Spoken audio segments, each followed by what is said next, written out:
Hi everybody. Hi, Jack. Yep, I'm Jack. I'm a naturopath and just opened a business recently up the road called the Apothecary. And if some of you don't know how to say it, it's Apothecary. So a lot of people ask me, how do you say that? And they can't seem to say it. So it's the original pharmacy. And basically, in Iceland, the country, they still call the pharmacy there the apothek instead of pharmacy or whatever. So it's sort of like the old school name, the German name from back in the day. Anyway, about me a bit. Yeah, I was in the military for a while and special forces and that sort of thing, and I just wanted to do something healthy with my life, and sort of led me towards studying natural medicine, and spent 4 years doing a degree and 3 years part-time with an advanced diploma.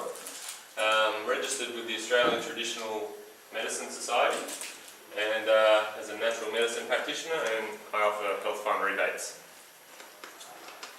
Even she has a natural medicine practitioner, a homeopath, which is probably why she's so healthy and longest reigning. Still going. Yeah, still going.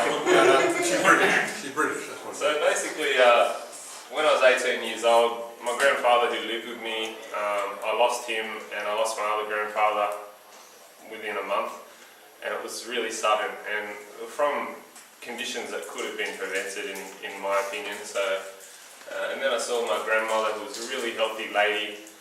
She was going to the doctor all the time for her checkups, and every time she'd go to the doctor, he'd load her up with a new medication, and eventually she died not long after that. And then for myself, like in my early 20s, I experienced a lot of fatigue and depressed. I had rheumatism in my knees all the time, and lower back pain so bad that sometimes I couldn't get out of bed. I had disc problems in my back, and the doctors, all they'd give me is endones and send me to a physiotherapist, and it just didn't help me. And I had to start looking for alternatives, and I thought I'm too young to be getting these kind of problems. So so started looking for alternatives. So what is naturopathy? So what we do is we take an holistic view of health. So we don't just sort of look at your symptoms. We look at every single thing in your life. So let's try and fix every single part of your life, because it's sort of contributing to your illness. We use nutritional planning, practitioner-only supplements, so really good quality supplements, not sort of the ones you get at Chemist Warehouse and that sort of thing. I offer lifestyle recommendations and herbal medicine, if you're into that. So naturopathy, we look at the causes of the problem. So there's usually multiple causes of one problem, whereas if you go and see the doctor, usually they treat the symptom, and that's a surface thing, and the problem's still going to keep coming back, and you're going to stay on that medication maybe forever. I don't know. So what I do is I'm more of an educator, so I can help you help you become the healer, so that you can heal yourself in the future. So this is our one of our mottos is Vis Medicatrix Naturae, which means the healing power of nature. A naturopath creates the optimal environment for your body to heal itself naturally. We already do this, like every one of us in here. Like if you get a flu, or you can feel the flu coming on, we all rug up, we get into bed, we have our little eucalyptus steam, and the same thing as if you get a cut or a wound, you put pressure on it, you go and put a bandage on it or a band-aid, you won't bang it or anything like that, so it can heal on its own, and that's the healing power of nature.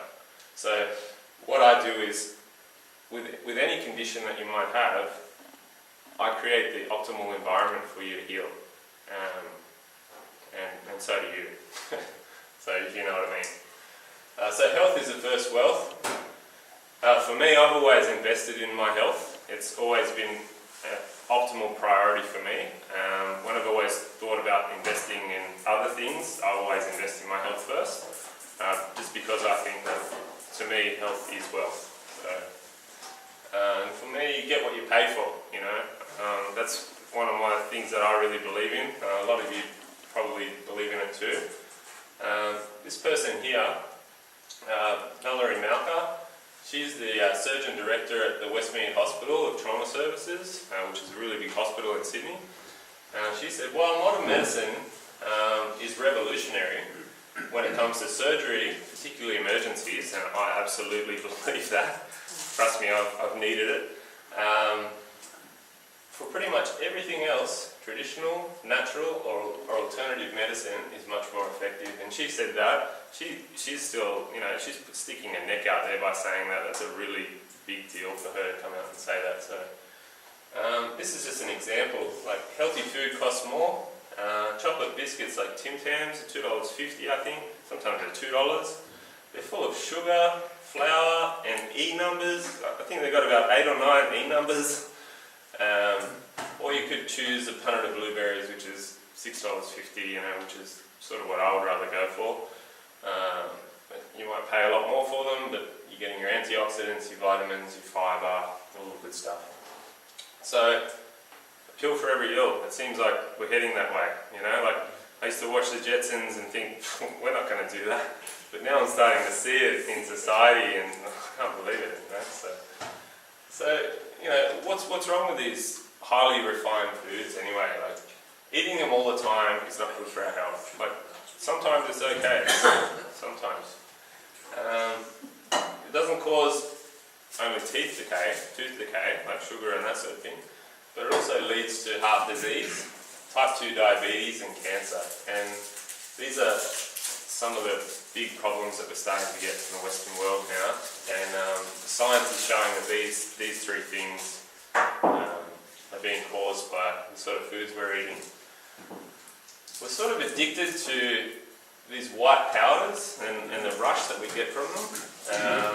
These white sugars, these white flours, we feel so good when we have something like that, you know.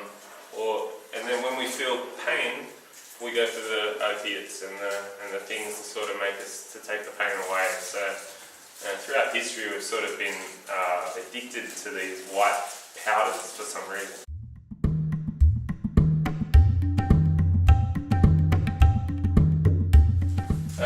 1820 through to 2010. This is a bit of a graph just to show you sugar consumption. This is per day, pounds per year, and you can see that it sort of started at 5 pounds and now it's right up to about 100. This is in the US, and if you think, oh yeah, but the US aren't us, that's got nothing to do with us. This is per capita. If you look at this is a recent graph. We've got the United States at the top, and Australia is about the 5th one down there. So we're still eating about almost 20 teaspoons of sugar a day, and that's just on average.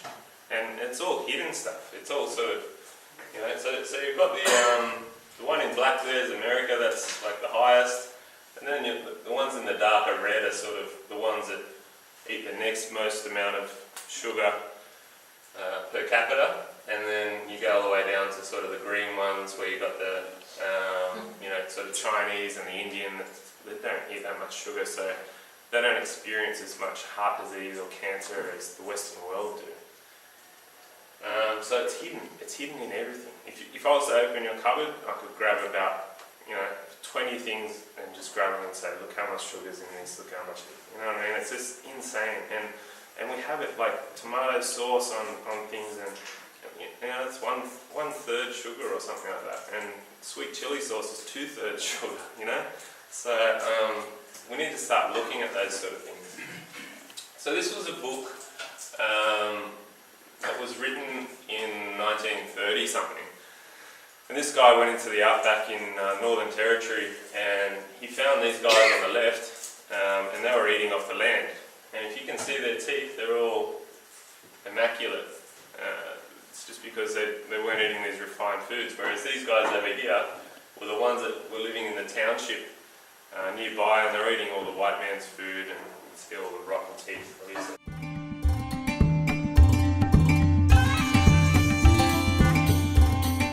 So white flour, what's the problem with it? It's highly processed. Most of the time it's bleached. So they take the grain, they take away the germ, and they take away another part of the grain, and they only use the endosperm.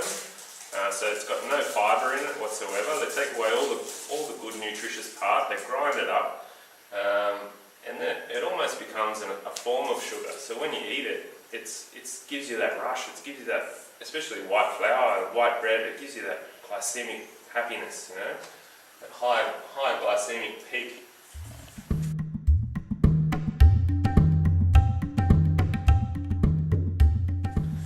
Yeah, so opium is another one I want to talk about. In the US alone, I just want to talk about the US just for now.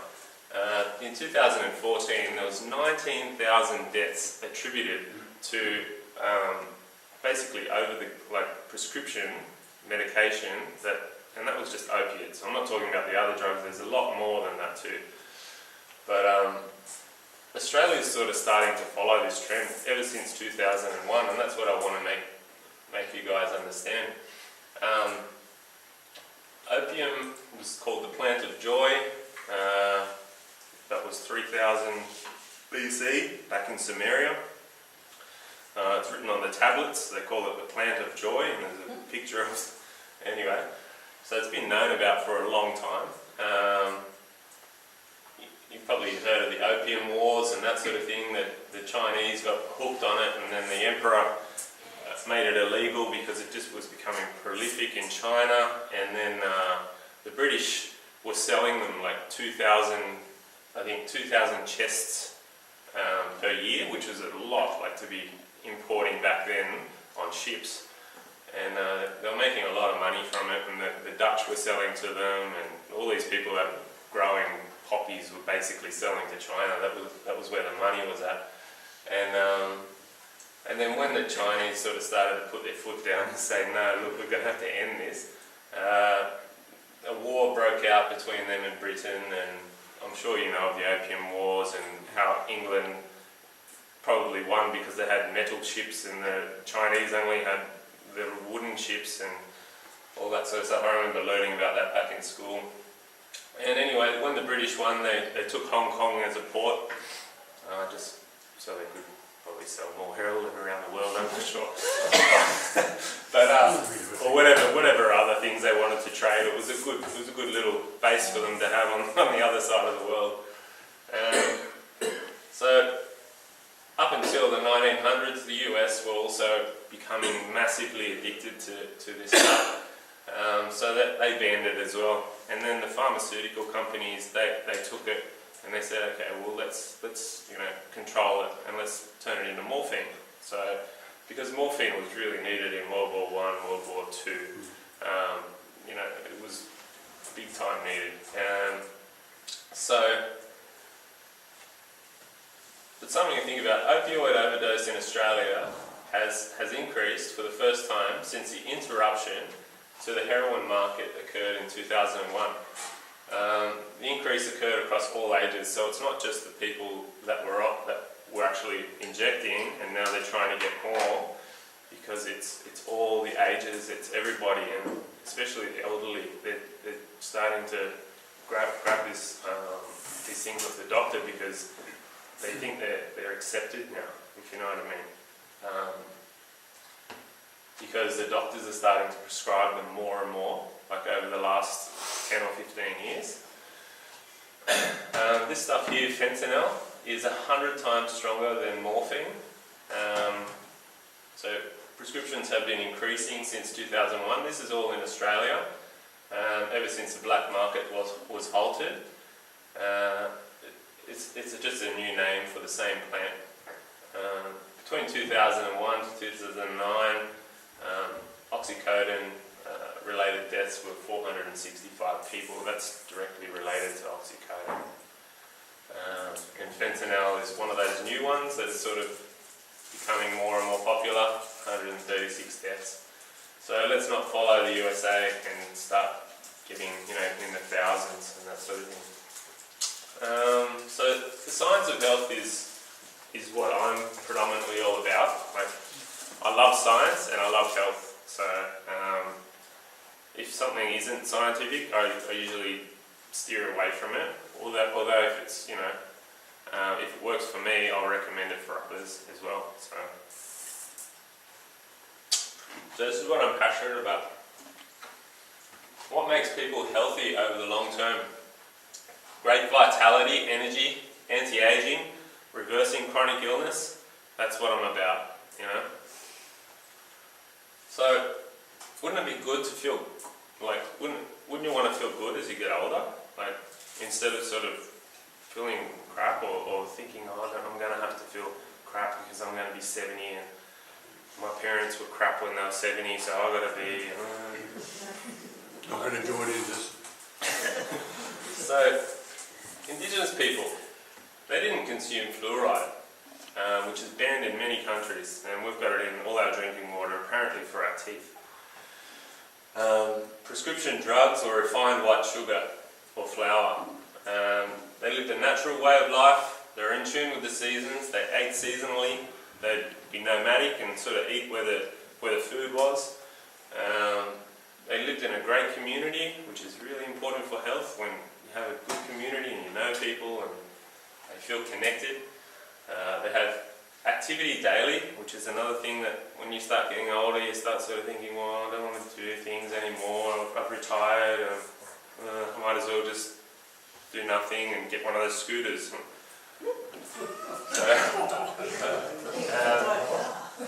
Yeah, look how healthy they were, we don't look like that, unless you're an Olympic athlete or something. I don't know, this is just an everyday guy. Yeah, for that. Okay, so I don't know if you've heard of this guy, William Buckley.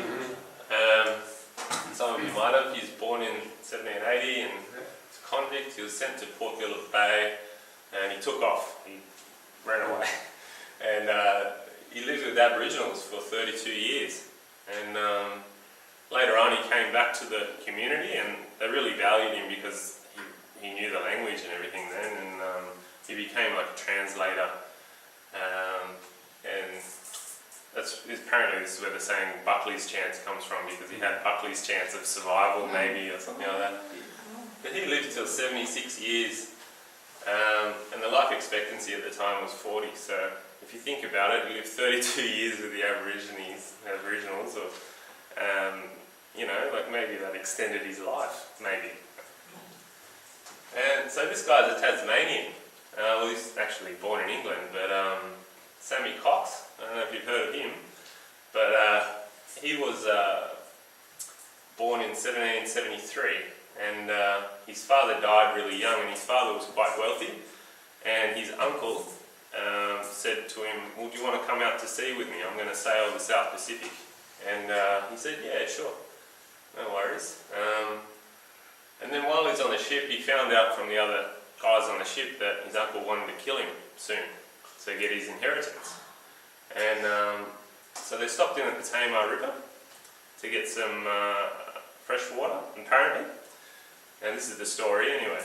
And he decided to take off. So he ran off into the bushes. So he thought, I'm not going to get killed by my uncle. So he's only a young fella. And he ended up living with the Aboriginals for 26 years. There's actually a pub in Carrick that was founded in 1833 that had a bistro named after Sammy. He lived, on the official records, he lived 110 years. When the life expectancy at the time was only 47. So, when you think about life expectancy, maybe we can change the way we think about it, because maybe it's not as true as we think. Old Tom Parr, he was born in 1483. He became a legend in UK for how long he lived. Everybody was just all talking about him. They couldn't believe it, but the King Charles, he had to say, look, bring this guy down. I've got to meet him and I've got to ask him what his secrets are. So he brought this guy down because he used to live in the rural area of England apparently. He used to grow his own veggies. This is just a bit of a legend, this guy. And he happened to die the same year that the king asked him to speak with him, and the king spoke with him and everything. And they say that maybe the stress or the pollution or the plague maybe might have killed him in London, I'm not sure.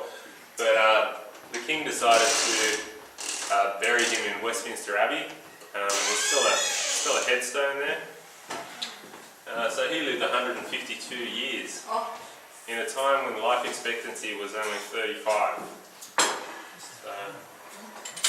So we live in this unnatural, fast-paced world, you know. We're biased information sources. We're not sure where the vested interests are. Magazines tell us all this conflicting advice, and the dieting industry is massive, and they're all out to make money from us, you know. You got the pharmaceutical weight loss powders and everything. They're not good for us, honestly. Like they're full of all the crap in the world. So it's important to have tailored health advice to support your lifestyle, your body and your conditions. You know, like everybody's different. So health is about lifestyle habits and what we do day in and day out. So a lot of us take better care of our cars than we do ourselves, you know. We take them for a service every 6 months with someone who's trained in the area. You know, usually they're trained for 2 years. You know? Maybe they're trained for 4 years or something, but usually 2 years or something like that. And we make sure the exact right fuel goes in them every single week. You know, do we do that to ourselves? No. We make sure we lubricate them, you know, and make sure they're just running perfectly.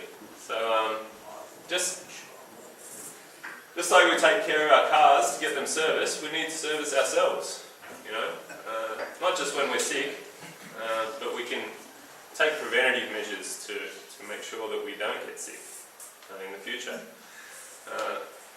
So why not visit a naturopath and make sure that you're on track with your health? For the services I offer a 1.5 hour consultation. This is where we talk about your full family history, your personal history, we have a physical examination, sometimes a pH urine test. I'll prescribe supplements or herbal medicine or dietary advice or lifestyle advice or whatever we can do to get you motivated to change and motivated to reverse the illness or to anti-age you or whatever it is you're looking for in your life.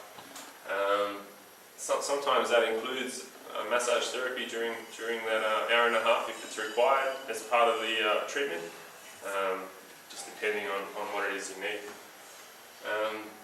And then a follow-up some more because now I've got all your history and everything.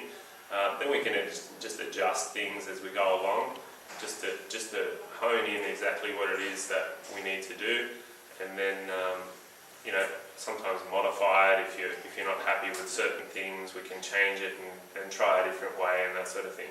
But at the end of the day, we can reverse the problems that you're going through. Otherwise, I just offer a massage therapy also. I'm a massage therapist.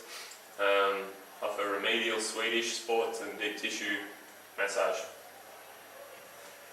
So what are some of the things we can do now to improve our health? So eliminate or cut down the processed stuff I talked about earlier. Boost your activity and keep your body moving. Eat alkalizing, nutritious whole foods. Cut down on the amount of prescription drugs or synthetic drugs that you might be taking. You can also get a little bit of help from me, possibly, with that sort of thing. Sometimes I collaborate with doctors to try and get people off their medication. Mental health and community, obviously no-brainer.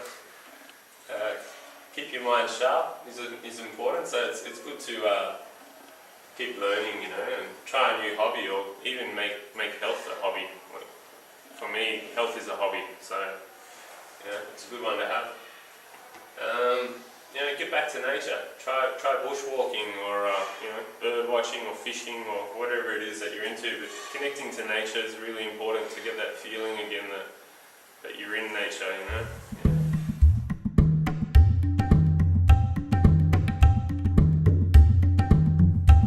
Science has shown that it it can help with gastric or duodenal ulcers, reflux, polycystic ovarian syndrome, any sort of inflammation or rheumatoid arthritis it can help you with, urinary tract infections, adrenal insufficiency, so if you're under a lot of stress, and it can help with your adrenal glands. Upper respiratory is the main thing. So you see in the chemists and that sort of thing, all the kids' cough medicine. It used to be licorice like 100 years ago, but now the kids are becoming more addicted to sugar because of our, you saw the sugar intake going up. So what they do now is they put sucrose and glucose and fructose in these medicines, and they don't have much licorice in them at all. So yeah, so basically it's watered down version of my sort of pure tincture. So the traditional prescribing for this has actually now been confirmed by science recently. So that makes it interesting when they say it used to be used for urinary, it used to be used for respiratory, digestive and catarrh, rheumatism. That's what people used it for thousands of years. They didn't have science. They just said, let's use it for that because we think it might work. And they trial and under trial and error, they started to think, well, licorice, we'll use licorice for those reasons. And now science is saying, okay, well, let's have a look at it with double-blind studies and all this sort of stuff. Oh, gee, it does work. Okay, so that's what's happening now. So I'm hoping that you all got a sense that you of how to live well and grow well and everything. And I think these next years could be your best years.